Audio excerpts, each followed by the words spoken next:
Егер сіз табысты болғыңыз келсе, біз сіздерге қазіргі таңда трендте болып жатқан құрылыс саласындағы газоблок кірпіштері туралы сөз қозғаймыз.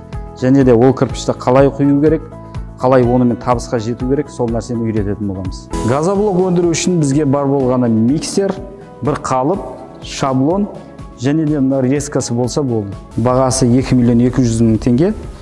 Бұған комплектацияға бір миксер BSM 2022, 10 қалып 120 кірпішке, шаблон, резкасы кіреді.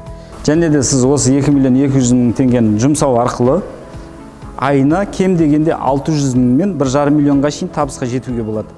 Егер де одан да табысыңызды арттырғыңыз келетін болса, ол үшін бар болғаны қалып санын көбейтетін болсаңыз, 3 миллионға шейін табысқа жетуге болады. Толық ақпаратты алғыңыз келсе, төмендегі телефонға қоңырау шалыңыздар, біз сіздерге толыққанды түсіндіретін боламыз.